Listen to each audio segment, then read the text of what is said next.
शांति से रहना व्यक्ति के जीवन का लक्ष्य होता है। हर इंसान का सोच है कि मैं अपने जीवन में शांति से रहूं, लेकिन उस शांति के खोज के लिए व्यक्ति विपरीत मार्ग पर जाकर के अशांति अपने अंदर पैदा करता है और उसी अशांति में ही जीते जीते मृत्यु को प्राप्त हो जाता है, लेकिन वह शांति को प्राप्त नहीं कर पाता। दो मित्र थे, बचपन में साथ पढ़ते थे, दोनों बाहर शहर में भी साथ पढ़े। पढ़ने के बाद में एक मित्र अपने गांव में वापस आ जाता है और अपने पिताजी की दुकान में ही बैठ करके व्यापार करता है और अपने खेतों का देखरेख करता है और अपने छोटे से घर में रहता है।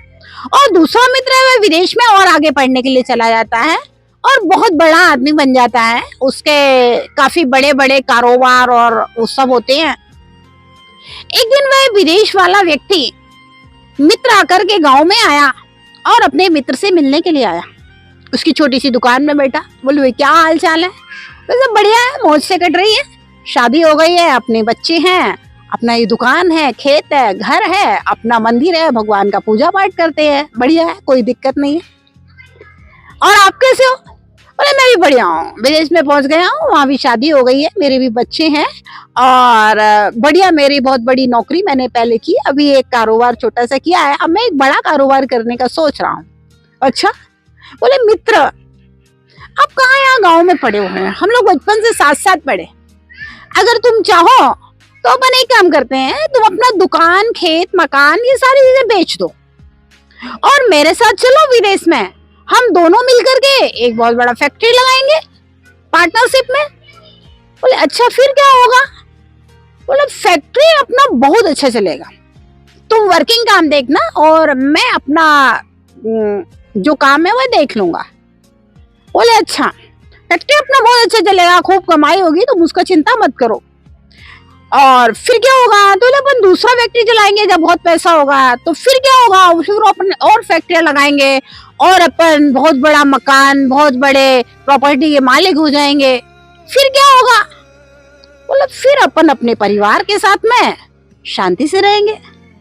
तो गांव वाले मित्र ने कहा कि भैया जब अपने परिवार के साथ में शांति से ही रहना है, मैं तो अपनी छोटी सी दुकान और छोटे से खेत और मकान में शांति से रह रहा हूँ, भगवान का सुबह शाम भजन करता हूँ। जब शांति से रहना ही लक्ष्य है तो इतने सारा सब कुछ बेच करके फिर विदेश में गए, फिर ये करना ये करना ये करना और उसके बाद में ही शांति से ही रहना है, तो इतनी अशांति क्यों फैलाई जब जाए, जब शांति से ही रहना है। तो वह पढ़ा लिखा जो मित्र था, बहुत ज्यादा पढ़ गया था, अपने मित्र की बात को सुनकर के सोचने पर मजबूर हो गया कि जब शांति से ही रहना है और मेरी आवश्यकता रोटी कपड़ा और मकान ही है और जब गांव में रह करके पूर्ति हो रहा है और मैं खुश हूँ, सदाचारी हूँ, संतोषी हूँ, सबके प्रति परोपकार की भावनाओं से भरा हुआ हूँ, दया और करुणा रखता हूँ, सबके प्रति सद्भावनाएं रखता हूँ, मेरा जीवन बढ़िया से गुजर रहा है, तो मैं क्यों इतना अशांति अपने जीवन में फैलाऊं? हे मित्र, आप थोड़ा सा विचार करके देखिए, आप अपने हृदय के ऊपर हाथ रख करके देखिए कि मुझे क्या चाहिए है, शांति से रहना चाहिए है अथवा अपने जीवन में अशांति के उत्पात पैदा करना चाहिए। अगर आपको शांति से रहना है तो आपकी क्या आवश्यकता है? लोग क्या कहेंगे वहां पर नहीं जाएंगे, लोग मुझे बहुत बड़ा आदमी समझे वो भी मत सोचो।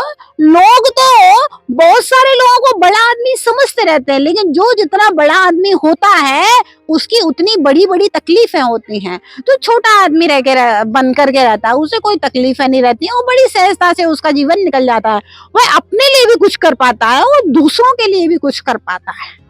तो जो व्यक्ति अपनी आवश्यकताओं को सीमित रख करके दूसरे के प्रति सहयोग की भावना रखता है, वही व्यक्ति सुख और शांति से रहा करता है। और जो व्यक्ति अपनी आकांक्षाओं में भी निरंतर दौड़ लगाया करता है, उसके जीवन में कभी सुख और शांति नहीं आ सकती है। वह सिर्फ शांति शांति शांति शांति तोता टंटे की तरह बोलता तो है, वास्तव में वो शांति नहीं चाहता है, वह अशांति ही चाहता है। इसलिए आप अपने हृदय के ऊपर एक बार हाथ रख करके पूछिए, मैं शांति चाहता हूँ या अशांति चाहता हूँ। अगर शांति चाहता हूं तो शांति के मार्ग खोजिए, और अन्यथा जैसा चाहो वैसा करो। जय महावीर, जय विराग।